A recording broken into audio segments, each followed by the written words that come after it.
No intro, only information. Intro, only information. No intro, only information. No intro, only information. Okay. Pretty much I want to talk about religion and spirituality. So, religion, what is it? Spirituality, what is it? Religion, let's start there. Religion is more of a, and I know today is Sunday, so some people probably went to church today and enjoyed a little worship or whatnot. But to the people that didn't, that's all right too, because there are some books in the Bible, well, they're not included in the regular Bible, but there are some books that were not included in the regular Bible, but they do exist, that do say that worship at home is just as effective as worship at the church. So don't you worry, y'all are okay too. But nonetheless, the philosophy behind them both is really what I'm trying to get to. And religion is really more of a like a systematic, dogmatic kind of thing. It's not free flowing. It's very traditional, very and nothing's wrong with tradition when it's stemming from the right thing. Being traditional, it doesn't allow for too traditional, I'll say. It doesn't allow for free flowing of spirit. And the thing about spirit is it's very free flowing. Now, in church, okay, people go to church and they're thinking, alrighty, I'm getting my, spiritual feed. And that could or could not be true for a few different reasons. Because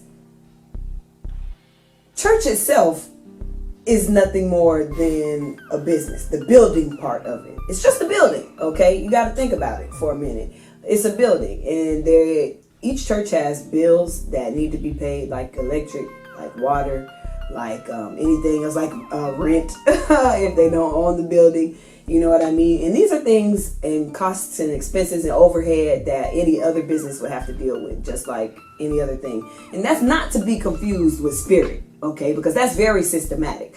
On the 1st or the 15th or whenever they want their money or whenever you pay your bills, that's when they want it. They don't want it the day after. They may give you a grace period, but that's not when they want it. You know what I mean? It's due then. And it's not, spirit is speaking to me. I feel like, I shouldn't pay this month, or I want to do something else with that money this month. That's not how it works. You know what I mean? It's very much a business, and there's a business side to the spiritual side of church. And if people could, just recognize that, then I think that we might be a step closer to everyone understanding the richness of what the power is within each and every one of us that we have been given and we can tap into.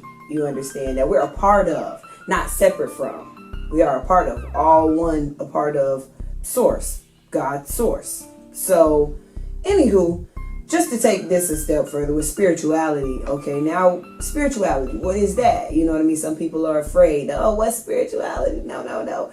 It's spirituality, okay? It's free flowing. The spirit, it comes from within. It's something you can feel. There are very literal natural laws, okay, to this world. There are things that govern, there are laws that govern the world that were put in place for reasons. And love is one of those governing forces. Or I won't say force, I'm sorry. It's a governing power is what it is. It's not a force. And I could probably get into that a little bit later on with forces and powers and things of that nature, because I am the power that I am.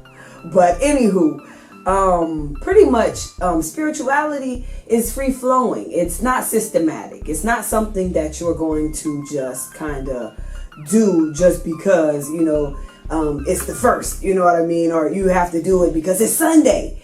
Quite frankly, spirituality is something, it's a lifestyle. It's something you should be doing every day. You know what I mean? Tapping into divine nature and listening to that voice. You should be doing that every day. That's not something you need to be waiting on Sunday to do. And I know it's a lot of people that, might go to church and they might have been going to church forever, but they still don't know or are not spiritually more mature than they were 5, 10, 15, even 80 years ago, depending on how long they've been going, you understand?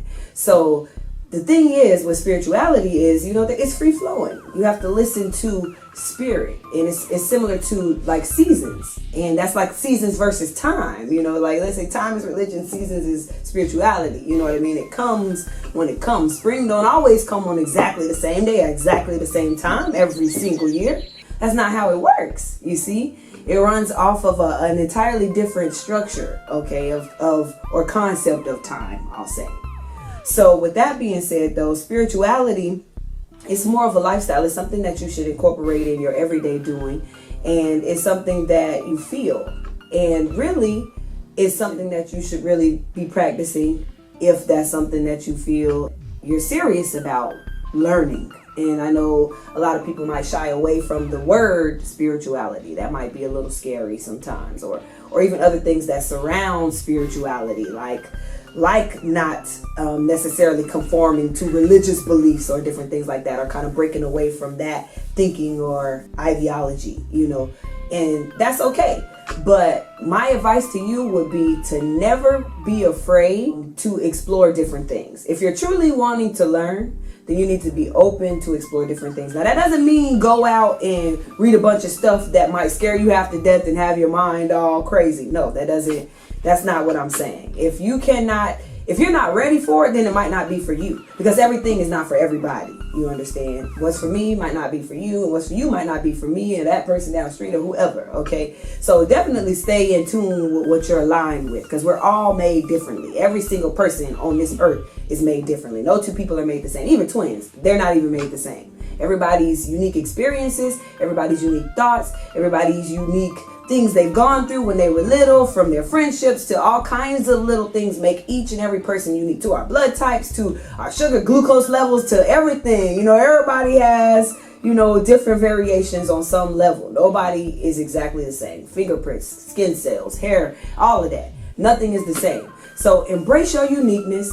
Be different. Don't be afraid to step outside the box and explore a little bit sometimes. Love, completeness, and happiness to you and your family.